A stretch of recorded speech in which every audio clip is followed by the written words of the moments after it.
बच्चों मैं आप लोगों को इस वीडियो में अकाउंटिंग रेशियो का कंप्लीट रिवीजन देने जा रहा हूँ। मैं आपको सारे रेशियोज के बारे में बताऊंगा जिससे आपको ये जो चैप्टर है अकाउंटिंग रेशियोज ये रिवाइज करने में काफ़ी हेल्प मिलने वाली है। तो शुरुआत करते हैं बच्चों टाइप्स ऑफ अकाउंटिंग रेशियोज से। ये जितने भी अकाउंटिंग रेशियोज होते हैं उनको 4 कैटेगरीज में बांटा गया है। पहला होता है लिक्विडिटी रेशियोज, दूसरा होता है सॉल्वेंसी रेशियोज, तीसरा एक्टिविटी रेशियोज और चौथा प्रॉफिटेबिलिटी रेशियोज। तो एक एक करके इन सब के बारे में बात करेंगे। हम पहले बात करेंगे अबाउट लिक्विडिटी रेशियोज। तो लिक्विडिटी रेशियोज यानी कि शॉर्ट टर्म सॉल्वेंसी रेशियोज, यानी ये ऐसे रेशियोज होते हैं जो बिजनेस की शॉर्ट टर्म सॉल्वेंसी पोजीशन को डिस्क्राइब करते हैं, उसके बारे में बताते हैं। इसके अंदर दो रेशियो कवर होते हैं, पहला है करंट रेशियो और दूसरा है क्विक रेशियो। तो लिक्विडिटी रेशियो जिन्हें शॉर्ट टर्म सॉल्वेंसी रेशियोज भी कहा जाता है, इसके अंदर दो रेशियोज आते हैं, एक करंट रेशियो और दूसरा क्विक रेशियो। करंट रेशियो के फॉर्मूले की बात करें बच्चों, तो करंट रेशियो का फॉर्मूला होता है current assets upon current liabilities, यानी कि ये रिलेशन एक्सप्रेस करता है between current assets and current liabilities. ये बताता है कि करंट एसेट्स करंट लायबिलिटीज के कंपैरिजन में कितनी है। ठीक है, आइडियली करंट रेशियो 2:1 होना चाहिए, यानी करंट एसेट्स का करंट लायबिलिटीज से डबल होना अच्छा रहता है। और ज़्यादा हो तो और भी अच्छा रहता है, लेकिन बहुत ज़्यादा होना अच्छा नहीं रहता क्योंकि वो फंड्स की आइडलनेस को यानी वेस्टेज को शो करता है, इनएफिशिएंट यूज ऑफ रिसोर्सेज को भी शो करता है वो।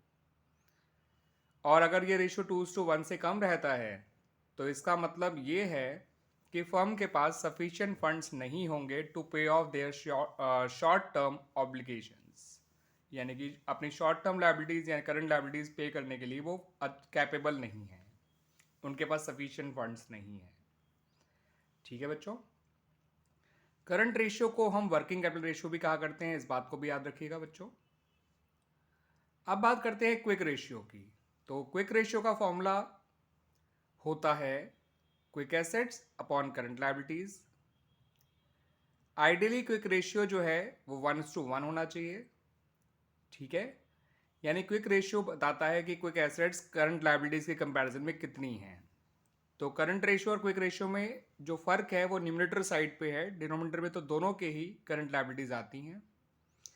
करंट रेशियो में न्यूमरेटर में करंट एसेट्स आती हैं, क्विक रेशियो में न्यूमरेटर में क्विक एसेट्स आती हैं। यानी कि करंट एसेट और क्विक एसेट में कुछ तो फर्क होगा, वो हम जानेंगे बहुत जल्दी ही बच्चों। आइडियली क्विक रेशियो 1:1 होना चाहिए, यानी कि कम से कम क्विक एसेट्स करंट लायबिलिटीज के बराबर तो होनी ही चाहिए। ज़्यादा होगा तो और भी अच्छी बात है, बहुत ज़्यादा होना वही फंड्स के इनएफिशिएंट यूज़ को शो करता है, कम होना शो करता है कि firm is not capable to pay off its short term obligations और शॉर्ट टर्म लायबिलिटीज़ यानी करंट लायबिलिटीज़। क्विक रेशियो के भी दो और नाम हैं, एक है उसका नाम लिक्विड रेशियो और दूसरा नाम है एसिड टेस्ट रेशियो। ऐसे ही क्विक एसेट्स को लिक्विड एसेट्स भी कहा जाता है, इस बात को भी ध्यान रखिएगा बच्चों। आइए इन दोनों रेशियो से जुड़े हुए कुछ इंपॉर्टेंट फॉर्मूले सीख लेते हैं, लर्न कर लेते हैं, समझ लेते हैं। याद अपने आप ही हो जाएगा बच्चों अगर समझ ढंग से लेंगे तो। पहला फॉर्मूला है वर्किंग कैपिटल का, ये बहुत यूज होने वाला फॉर्मूला है बच्चों, ध्यान रखिएगा। बहुत आसान सा फॉर्मूला है, current assets minus current liabilities, यानी अपनी करंट एसेट्स में से अगर आप करंट लायबिलिटीज हटा देंगे तो आपकी वर्किंग कैपिटल निकल आएगी। यानी कि अगर अपनी लायबिलिटीज शॉर्ट टर्म लायबिलिटीज हटा दें अपने शॉर्ट टर्म फंड्स में से तो कितना पैसा आपका वर्किंग में रहता है, that is called working capital. Clear बच्चों? तो इसका मेन फॉर्मूला तो current asset minus current liabilities है, मगर इसका एक और फॉर्मूले से भी निकाला जा सकता है और वो फॉर्मूला है capital employed minus non current assets. यानी अगर आप कैपिटल एम्प्लॉयड में से नॉन करंट एसेट हटा देंगे तो भी आपका वर्किंग कैपिटल निकल आएगा। ठीक है बच्चों, फिर मैंने आपको कहा ही था कि मैं आपको बताऊंगा क्विक एसेट्स और करंट एसेट्स में क्या डिफरेंस होता है। तो बच्चों करंट एसेट्स में कुछ ऐसी एसेट्स भी होती हैं जो ज़्यादा टाइम लगाती हैं कैश में कन्वर्ट होने में, 6 महीने से ज़्यादा का टाइम लगा देंगी, है ना। साल के अंदर तो कन्वर्ट हो जाएंगी कैश में, मगर टाइम शॉर्ट नहीं होता, कुछ महीनों का नहीं होता। तो क्विक एसेट्स के लिए हमें ऐसी एसेट्स चाहिए जो कुछ महीने में ही कैश में कन्वर्ट हो जाए, या कैश में ही हो या कैश में कन्वर्ट हो जाए विद इन फ्यू मंथ्स। तो दैट्स वाई करंट एसेट्स में से हमें क्लोजिंग इन्वेंट्री, प्रीपेड एक्सपेंसेस और एडवांस टैक्स, इन तीनों को हटाना होगा। क्लोजिंग इन्वेंट्री रखिएगा बच्चों, ना कि ओपनिंग इन्वेंट्री। ठीक है, इन्वेंट्री का क्योंकि टाइम लगता है कैश में कन्वर्ट होने में, दैट्स वाई क्विक एसेट निकालते समय इन्वेंट्री को हटा दिया जाता है। प्रीपेड एक्सपेंसेस और एडवांस टैक्स को हटाने का पीछे रीज़न ये होता है कि ये कैश में कन्वर्ट नहीं हो सकते, बस सिर्फ बेनिफिट ही दे सकते हैं आपको, तो इसलिए इनको भी हटा दिया जाता है। तो करंट एसेट से क्विक एसेट पर जाने का सीधा रास्ता तो यही है कि आप क्लोजिंग इन्वेंट्री हटा दीजिए। प्रीपेड एक्सपेंसेस और एडवांस टैक्स हैं तो उनको भी हटा दीजिए, नहीं तो सिर्फ क्लोजिंग इन्वेंट्री हटा के भी काम चल जाएगा। ठीक है बच्चों, तो मेन डिफरेंस जो क्विक एसेट और करंट एसेट के बीच में होता है वो इन्वेंट्री का होता है, और वो भी क्लोजिंग इन्वेंट्री। एक छोटा सा फॉर्मूला और देख लीजिए बच्चों करंट एसेट का। आपकी एसेट्स जो होती हैं वो मेनली दो तरह की होती हैं, नॉन करंट एसेट्स और करंट एसेट्स। तो अगर आप अपने टोटल एसेट्स में से नॉन करंट एसेट्स को हटा देंगे, जिसमें फिक्स्ड एसेट्स आती हैं आपकी, tangible and intangible, non current investments आती हैं, long term loans and advances आते हैं, इनको हटा देंगे तो आप अपने करंट एसेट्स पे आ जाएंगे। क्लियर बच्चों? कुछ और फॉर्मूलेज भी देख लीजिए बच्चों, जैसे कि करंट लायबिलिटीज़ का फॉर्मूला। करंट लायबिलिटीज़ देखिए बच्चों तीन तरह से निकाली जा सकती है। टोटल एसेट्स में से अगर आप कैपिटल एम्प्लॉयड को हटा देंगे तो भी करंट लायबिलिटी आ जाएगा। टोटल डेट्स में से नॉन करंट लायबिलिटी हटाएंगे तो भी करंट लायबिलिटी आ जाएगा। और टोटल एसेट्स में शेयर होल्डर फंड और नॉन करंट लायबिलिटी दोनों हटाएंगे तो भी करंट लायबिलिटी आ जाएगा। एक्चुअली जो तीसरा फॉर्मूला है वो पहले फॉर्मूले से ही बना है, total asset minus capital employed, और कैपिटल एम्प्लॉयड खुद दो चीज़ों से मिलकर बना होता है, आप देख सकते हैं उसका फॉर्मूला नीचे लिखा हुआ है, share holder fund plus non current liabilities. ठीक है बच्चों, और जो करंट लायबिलिटी का दूसरा फॉर्मूला था ना, total debts minus non current liability, वो इसलिए क्योंकि टोटल डेट जो होते हैं वो दो तरह के होते हैं, नॉन करंट लायबिलिटी और करंट लायबिलिटी को मिला के बने होते हैं। तो अगर आप टोटल डेट्स में से नॉन करंट लायबिलिटी हटाएंगे तो करंट लायबिलिटी आ ही जाएगा ना बच्चों, दैट्स वाई। तो करंट लायबिलिटी के तीनों फॉर्मूले आपको इस तरह से याद हो जाएंगे, बहुत सिंपल लॉजिक है। टोटल कर्जे में से अगर हम लॉन्ग टर्म कर्जा हटा देंगे तो करंट कर्जा आ जाएगा, यानी करंट लायबिलिटीज आ जाएंगी। टोटल एसेट्स में से कैपिटल एम्प्लॉयड हटा देंगे तो भी करंट लायबिलिटी आ जाएगी। कैपिटल एम्प्लॉयड के दो पार्ट हैं, शेयर होल्डर फंड और नॉन करंट लायबिलिटी, यानी टोटल एसेट्स में से शेयर होल्डर फंड और नॉन करंट लायबिलिटी दोनों हटा देंगे तो अपने आप ही करंट लायबिलिटी आ जाएगा। भाई करंट एसेट वाला फॉर्मूला तो वही वाला है जो अभी जस्ट मैंने आपको बताया है, तो ये कोई नया नहीं है, वही फॉर्मूला है। आइए जान लेते हैं बच्चों करंट लायबिलिटीज में क्या क्या चीज़ें काउंट होती हैं। Creditors, bill payables, bank overdraft, cash credit, income receive in advance, provision for tax. आगे जो नाम लिखे हैं मैंने वो इतने काम के नहीं है, लेकिन शुरू के नाम ध्यान रखिएगा, जैसे कॉल से advance, unpaid dividend, short term loans, ये सब भी करंट लायबिलिटीज के अंदर आते हैं। कोई और प्रोविजन भी होगा जैसे प्रोविजन फॉर रिपेयर, ठीक है बच्चों, ये भी करंट लायबिलिटीज में आता है। But provision for bad debts को करंट लायबिलिटीज में मत लीजिएगा, उसको आप डिडक्ट कर दीजिएगा फ्रॉम द डेटर्स। क्लियर बच्चों? बाकी provision for tax, provision for repairs, ये सब चीज़ें आपका करंट लायबिलिटीज में ही आती हैं। तो क्रेडिटर, बिल पेबल, जिन्हें कॉमनली हम ट्रेड पेबल भी कहा करते हैं, ध्यान रखिएगा इस बात को। बैंक ओवरड्राफ्ट और कैश क्रेडिट लगभग एक ही बात होती है, यानी बैंक से लिया हुआ एक्स्ट्रा पैसा। इनकम रिसीव इन एडवांस, यानी कोई भी पैसा अगर आपको एडवांस मिल जाता है तो बिना काम करे, बिना इनकम अर्न करे मिल जाती है, तो कॉल से एडवांस भी इनकम रिसीव इन एडवांस की ही कैटेगरी में आता है। अनपेड डिविडेंड वो डिविडेंड होता है जो आपका शेयर होल्डर्स को आपने दे तो दिया है मगर अभी तक उनको एग्जैक्टली पे नहीं किया गया, मतलब डिक्लेयर तो कर दिया गया उनके नाम पे और एग्जैक्टली पे नहीं किया गया। शॉर्ट टर्म लोन्स, ऐसे लोन जो विद इन ईयर लौटा दिए जाएंगे, ये सब करंट लायबिलिटीज में आया करते हैं। ठीक है बच्चों, अब देख लेते हैं करंट एसेट्स में क्या क्या आता है। करंट एसेट्स में आते हैं cash, bank, cheque in hand, draft in hand, debtors, bill receivable. Cash bank तो आपको पता ही है सबसे कॉमन एग्जाम्पल है। चेक इन हैंड, ऐसा चेक जो भी बैंक में जमा नहीं हुआ है, मिल चुका है। ड्राफ्ट इन हैंड, जो आपको ड्राफ्ट मिला है किसी से लेकिन अभी तक आपने बैंक में जमा नहीं करा है। डेटर्स, बिल रिसीवेबल, जिनको हम ट्रेड रिसीवेबल भी कहते हैं, बहुत कॉमन टर्म है, आप लोगों को मालूम है करंट एसेट्स का। इन्वेंट्री यानी स्टॉक जिसे आप कहते हैं। प्रीपेड एक्सपेंसेस पता ही है, एडवांस टैक्स पता ही है। अक्रूड इनकम, वो इनकम जो आपने अर्न कर ली है मगर मिली नहीं है। शॉर्ट टर्म इन्वेस्टमेंट्स, ऐसी इन्वेस्टमेंट जो with in year he cash में कन्वर्ट हो जाएं, इनको करंट इन्वेस्टमेंट्स भी कहा जाता है, या ये कह लीजिए जितनी शॉर्ट टर्म इन्वेस्टमेंट्स हैं वो करंट इन्वेस्टमेंट वाली हेडिंग के अंदर ही आया करती हैं। और इनको मार्केटेबल सिक्योरिटीज़ भी कहा जाता है। तो ये लास्ट के तीन नाम लगभग एक ही हैं, ध्यान रखिएगा बच्चों। तो ये हो गया आपका करंट एसेट्स। क्लियर बच्चों? ध्यान रखिएगा, अगर आपको करंट रेशियो क्विक रेशियो निकालने हैं तो आपको करंट एसेट्स और करंट लायबिलिटीज की पहचान होनी चाहिए। ठीक है, चाहे तो आप इनका एक स्क्रीनशॉट ले लीजिए। अब ये इकट्ठा आ गया जैसे एक साथ, तो इससे आपको ये याद रहेंगे हमेशा। लिख लीजिएगा कॉपी में तो और भी अच्छा रहेगा, लिखने से फॉर्मूले याद भी हो जाया करते हैं बच्चों। बच्चों, ये कंपनी की बैलेंस शीट का फॉर्मेट है। कंपनी की बैलेंस शीट वर्टिकल ऑर्डर में बनाई जाती है। ठीक है, पहले इक्विटी एंड लायबिलिटीज आती हैं, यानी owner's fund and outsider fund आते हैं, एंड देन आपके एसेट्स आती हैं। तो वैसे तो इक्विटी एंड लायबिलिटीज में 4 हेडिंग्स होती हैं, लेकिन एक हेडिंग नॉन इवेल्युएटिव है, दैट्स वाई हमने उसको नहीं लिया है। उसको कहते हैं share application money pending allotment. बाकी तीनों हेडिंग्स आपके कोर्स में हैं, share holder fund, non current liabilities और करंट लायबिलिटीज।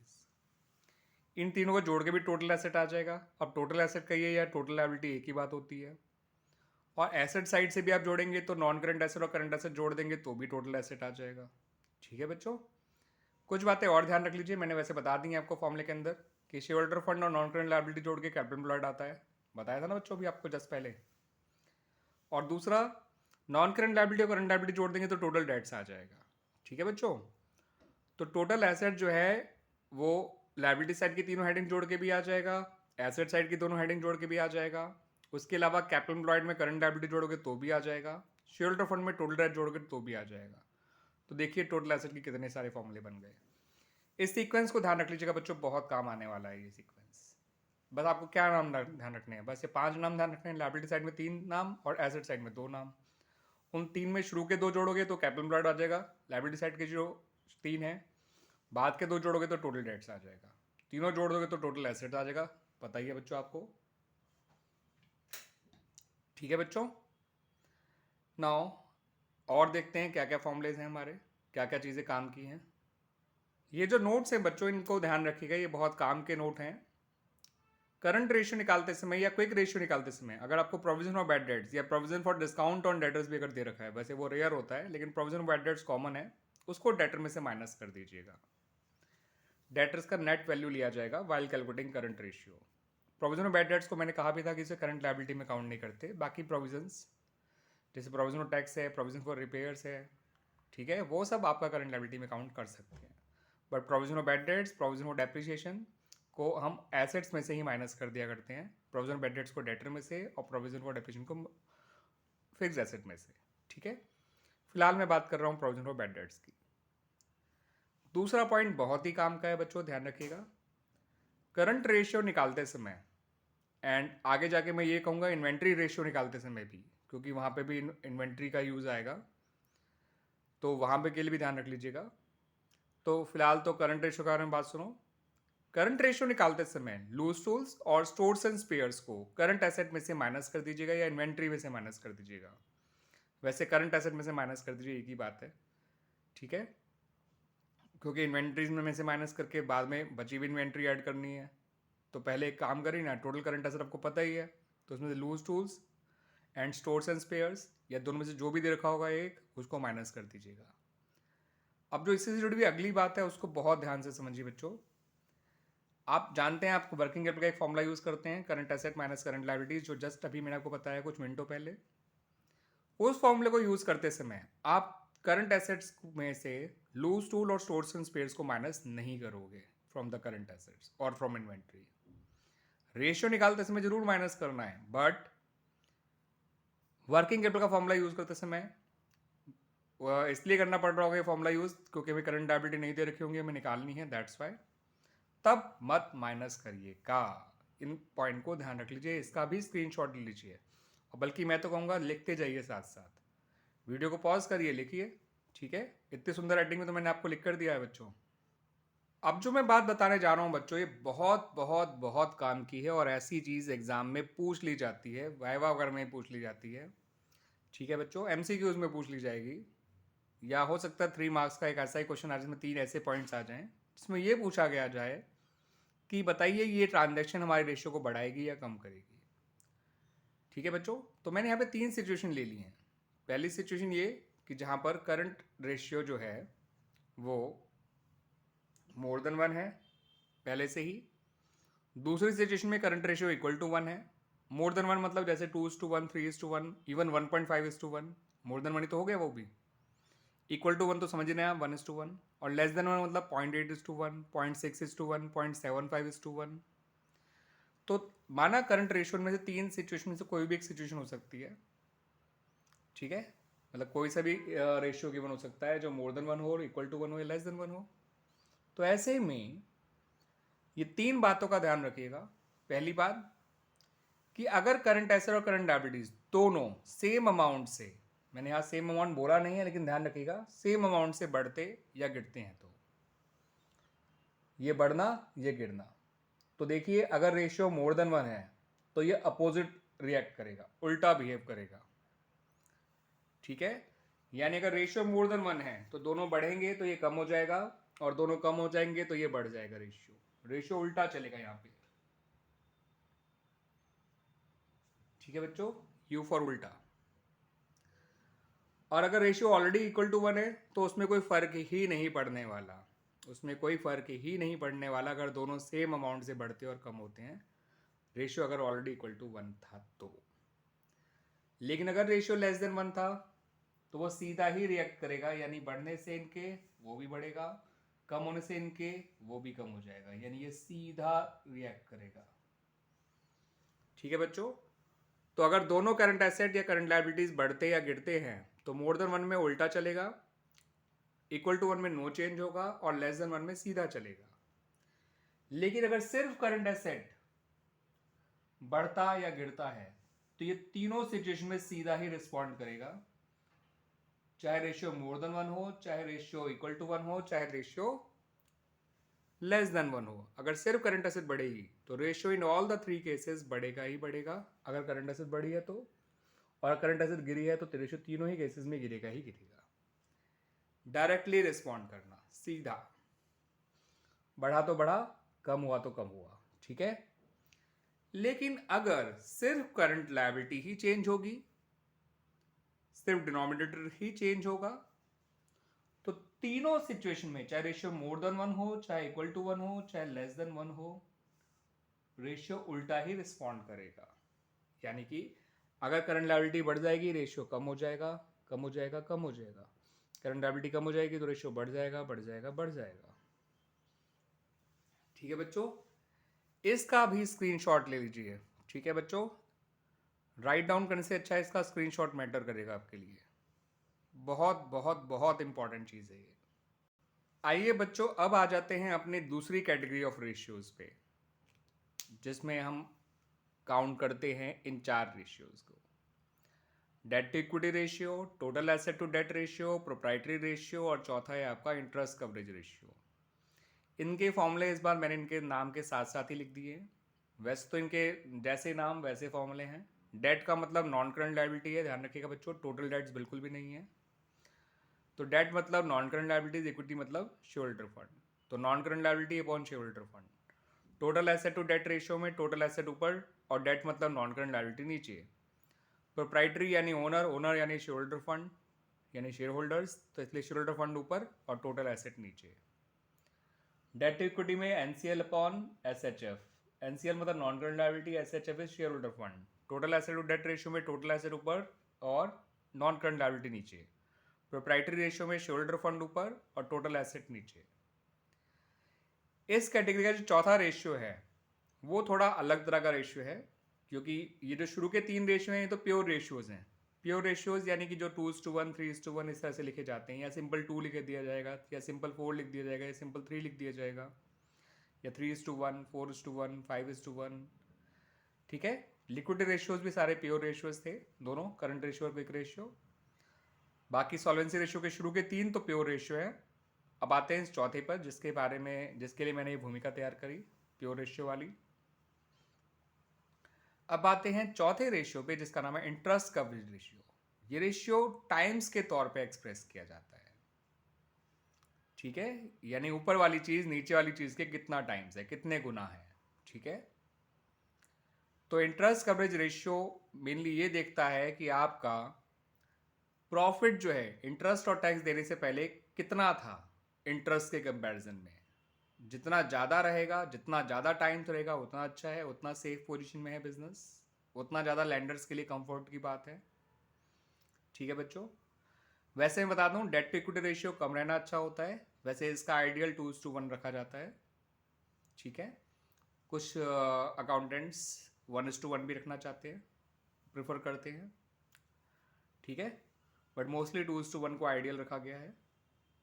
ऐसी total asset to debt ratio भी हाई रहना अच्छा है, लेकिन हाँ debt to equity ratio low रहना अच्छा होता है। प्रोप्राइटरी रेशियो भी हाई रहना अच्छा रहता है। ठीक है बच्चों, total asset to debt ratio always more than 1 आएगा, proprietary ratio always less than 1 आएगा, क्योंकि शेयरहोल्डर फंड टोटल एसेट्स के कंपैरिजन में हमेशा कम ही रहेगा, बड़ा नहीं हो सकता। और total asset non current liabilities की कंपैरिजन में हमेशा ज़्यादा ही रहता है, कम नहीं हो सकता। Debt equity ratio less than 1 भी आ सकता है अगर non current liability shareholder fund से छोटी हैं तो। इक्वल टू 1 भी आ सकता है अगर दोनों बराबर हैं तो। मोर देन 1 भी आ सकता है अगर नॉन करंट लायबिलिटीज ज़्यादा हैं तो। इंटरेस्ट कवरेज रेशियो 1 टाइम से तो पक्का ही ज़्यादा आने वाला है, लेकिन बहुत ही अगर कंपनी की किस्मत इतनी बुरी है कि प्रॉफिट इतना भी नहीं कमा पाए कि इंटरेस्ट दे पाए, तो वो लेस देन 1 भी आ सकता है, 1 टाइम से लेस भी आ सकता है, बट मोस्टली ऐसा होता नहीं है। Net profit before interest and tax जो है आपका नॉर्मली इंटरेस्ट से ज़्यादा ही रहा करता है, और जितना ज़्यादा रहे उतना ज़्यादा सेफ है आपका बिजनेस, उतना ज़्यादा आपके लैंडर्स कंफर्टेबल पोजीशन में है। लैंडर्स यानी जिन्होंने आपको लोन दे रखा है, जिनको आपसे इंटरेस्ट लेना है, ठीक है, उनका इंटरेस्ट और उनके जो प्रिंसिपल है उतना ही ज़्यादा सेफ है जितना ज़्यादा आपका ये रेशियो निकल कर आता है। तो शुरू के जो 3 रेशियो हैं ये तो निकल कर आते हैं आपके प्योर रेशियो के तौर पे, और जो चौथा है वो टाइम्स में एक्सप्रेस किया जाता है। आइए अब इनसे जुड़े हुए कुछ फॉर्मूले देख लेते हैं। पहले देखते हैं नॉन करंट लायबिलिटीज़ का फॉर्मूला। तो नॉन करंट लायबिलिटीज़ आप 3 तरह से निकाल सकते हैं बच्चों। सबसे पहला तरीका तो ये कि कैपिटल एम्प्लॉयड में से शेयरहोल्डर फंड हटा दीजिए। मैंने आपको बताया भी था कि capital employed non current liability और शेयरहोल्डर फंड को मिला के बना है। तो अगर आप कैपिटल एम्प्लॉयड में से शेयरहोल्डर फंड को हटा देते हैं, ठीक है बच्चों, तो आपका नॉन करंट लायबिलिटी आ जाएगा। और मैंने आपको यही बताया था कि लायबिलिटी साइड में 3 ही हेडिंग होती हैं और तीनों को जोड़ के टोटल एसेट आता है। 3 हेडिंग में से एक हेडिंग तो नॉन करंट लायबिलिटी है, और बाकी दोनों हेडिंग्स को हटा देंगे टोटल एसेट में से तो नॉन करंट लायबिलिटी अपने आप आ जाएगा। जैसे कि टोटल एसेट में से शेयरहोल्डर फंड हटा दीजिए, करंट लायबिलिटी हटा दीजिए, पहुंच गए आप नॉन करंट लायबिलिटी पे, है ना। तो कैपिटल एम्प्लॉयड के 2 कंपोनेंट में से एक हटाया, दूसरा आ गया, यानी शेयरहोल्डर फंड हटाया तो नॉन करंट लायबिलिटी आ गया। कैपिटल एम्प्लॉयड में से अगर नॉन करंट लायबिलिटी हटाएंगे तो शेयरहोल्डर फंड भी आ जाएगा, है ना बच्चों। ऐसे ही आपने जब करंट लायबिलिटी का फॉर्मूला यूज़ किया था तो टोटल डेट्स में से नॉन करंट लायबिलिटी हटाया था। अब नॉन करंट लायबिलिटी निकालनी है तो टोटल डेट्स में से करंट लायबिलिटी हटा दो, ठीक है बच्चों। तो इस तरह से नॉन करंट लायबिलिटी के 3 फॉर्मूले बने हैं ये। आइए शेयर होल्डर फंड के फॉर्मूले देख लेते हैं। सबसे पहला तो यही कि कैपिटल एम्प्लॉयड के 2 कंपोनेंट में से नॉन करंट लायबिलिटी और शेयर होल्डर फंड यही दोनों हैं। नॉन करंट लायबिलिटी निकालना था तो मैंने कैपिटल एम्प्लॉयड में से शेयर होल्डर फंड माइनस किया। अब मुझे शेयर होल्डर फंड निकालना है तो कैपिटल एम्प्लॉयड में से मैं नॉन करंट लायबिलिटी माइनस कर दूंगा, ठीक है बच्चों। फिर हमने आपको यही बताया था कि लायबिलिटी साइड में 3 ही हेडिंग होती हैं, तीनों जोड़ के टोटल एसेट आ जाता है, और इन 3 हेडिंग में से एक हेडिंग शेयरहोल्डर फंड भी है। तो इस हेडिंग को पाने के लिए टोटल एसेट में से बाकी दोनों हेडिंग हटा दीजिए, नॉन करंट लायबिलिटी और करंट लायबिलिटी। अब नॉन करंट लायबिलिटी और करंट लायबिलिटी मिला के तो टोटल डेट्स होता है, तो टोटल एसेट में से टोटल डेट हटा दीजिए तो भी शेयरहोल्डर फंड आ जाएगा, ठीक है बच्चों। तो शेयरहोल्डर फंड का फॉर्मूला भी आपको याद करने में कोई दिक्कत नहीं आएगी बिल्कुल भी। कैपिटल एम्प्लॉयड के 2 कंपोनेंट में से एक हटाया, दूसरा आ गया। जब ये निकाल रहे थे तो इसमें से इसको हटाया था, ठीक है। लायबिलिटी साइड की 3 हेडिंग में से 2 हटा दी तो तीसरी हेडिंग अपने आप आ गई, और इन दोनों हेडिंग को मिला के टोटल डेट्स भी कहते हैं, तो सीधी सी बात है टोटल एसेट में टोटल डेट हटाओगे तो भी शेयरहोल्डर फंड आ जाएगा, है ना बच्चों। तो कोई मुश्किल नहीं है ना। आइए अब टोटल एसेट्स के बारे में बात कर लेते हैं, जिसके बारे में इतने यूज़ हुआ है इसका बाकी फॉर्मूले के लिए। तो एसेट साइड की 2 हेडिंग होती है, नॉन करंट एसेट और करंट एसेट, दोनों जोड़ के आप टोटल एसेट आ गया। लायबिलिटी साइड की 3 हेडिंग होती हैं, shareholder fund, non current liability और करंट लायबिलिटी, तीनों जोड़ के भी टोटल एसेट आ गया, ठीक है। आप जानते हैं शेयरहोल्डर फंड और नॉन करंट लायबिलिटी तो कैपिटल एम्प्लॉयड होता है, तो कैपिटल एम्प्लॉयड में केवल करंट लायबिलिटी जोड़ दोगे तो भी शेयरहोल्डर आपका टोटल एसेट आ जाएगा। आप जानते हैं इन दोनों को जोड़ने से टोटल डेट्स आता है, तो शेयरहोल्डर फंड में से केवल टोटल डेट जोड़ दोगे तो भी टोटल एसेट आ जाएगा। तो इस तरह से टोटल एसेट के 4 फॉर्मूले बन गए। आसान आसान से, कोई मुश्किल फॉर्मूला नहीं है बच्चों बिल्कुल भी, ठीक है ना। ये तो दोनों आपके एसेट साइड के हेडिंग वाले हो गए, ये लायबिलिटी साइड के हेडिंग वाले हो गए। इन दोनों को जोड़ा तो कैपिटल एम्प्लॉयड, बस करंट लायबिलिटी और ऐड कर दिया। इन दोनों को जोड़ा तो टोटल डेट्स, बस शेयर होल्डर फंड और ऐड कर दिया। टोटल एसेट हर बार निकल आया, कहाँ मुश्किल है। अब जो हमारा इंटरेस्ट कवरेज रेशियो है बच्चों, उसके लिए भी तो जो net profit before interest and tax है वो भी तो निकालना है ना, अगर ना दे रखा हो तो कैसे निकालेंगे वो देख लीजिए। अगर आपको नेट प्रॉफिट आफ्टर टैक्स दे रखा है तो टैक्स और इंटरेस्ट दोनों प्लस करिए। अगर नेट प्रॉफिट बिफोर टैक्स दे रखा है तो सिर्फ इंटरेस्ट प्लस करिए। अगर net profit before interest and tax दे रखा है तो कुछ भी मत प्लस करिए, वही तो चाहिए। तो नेट प्रॉफिट आफ्टर टैक्स दे रखा है तो टैक्स और इंटरेस्ट दोनों प्लस करिए। नेट प्रॉफिट बिफोर टैक्स दे रखा है तो सिर्फ इंटरेस्ट को प्लस करिए। और net profit before interest and tax दे रखा है तो अच्छी बात है, वही तो चाहिए हमें। टैक्स जो है कैसे निकाल सकते हैं, रुपीज़ में दे रखा है, बहुत अच्छी बात है। रुपीज़ की जगह अगर परसेंटेज में दे रखा है तो थोड़ा सा गड़बड़ है, तो उसकी भी कोई दिक्कत नहीं है। अगर टैक्स को नेट प्रॉफिट बिफोर टैक्स पे निकाला जाता है तो रेट अपॉन 100 रखा जाता है। अगर नेट प्रॉफिट आफ्टर टैक्स पे निकाला जाता है तो रेट अपॉन 100 माइनस रेट रखा जाता है, ठीक है बच्चों। नेट प्रॉफिट बिफोर टैक्स पे निकालना है तो rate upon 100, net profit after tax पे निकालना है तो रेट अपॉन 100 माइनस रेट। और हम चाहें तो net profit before tax direct निकाल सकते हैं, टैक्स निकाले बिना। जो हमारा ये नेट प्रॉफिट आफ्टर टैक्स था ना, इसको रेट की जगह 100 से मल्टीप्लाई कर दीजिए, नीचे 100 माइनस रेट ही आएगा। यानी अगर आपने नेट प्रॉफिट आफ्टर टैक्स को रेट से मल्टीप्लाई किया और 100 माइनस रेट से डिवाइड किया तो टैक्स का अमाउंट निकल के आएगा केवल। लेकिन अगर आपने नेट प्रॉफिट आफ्टर टैक्स को 100 से मल्टीप्लाई करके नीचे 100 माइनस रेट से डिवाइड कर दिया। अब रेट जैसे 20% है तो 20/100, 20/100 माइनस 20, 100/100 माइनस 20। मेरा कहने का मतलब ये है, ठीक है बच्चों, क्लियर होगी बात मेरी। और रही बात इंटरेस्ट निकालने की, तो आपको इंटरेस्ट रेट दे ही रखा होगा, तो जो भी इंटरेस्ट रेट होगा उसको डिबेंचर से या लोन से मल्टीप्लाई कर दीजिएगा। आप इंटरेस्ट तो या डिबेंचर पे निकालेंगे या लोन पे ही निकालेंगे, है ना, दैट्स वाई। तो चलिए बच्चों, इस वीडियो में इन 2 रेशियोज तक ही रखते हैं। बचे हुए 2 रेशियोज अगले वीडियो में हम कर लेंगे, ठीक है ना, अदरवाइज वीडियो बहुत ही ज़्यादा बड़ा हो जाएगा। तो this is part 1 of complete revision of accounting ratio. जल्दी ही लॉन्च करेंगे part 2 of complete revision of accounting ratio. Thank you बच्चों।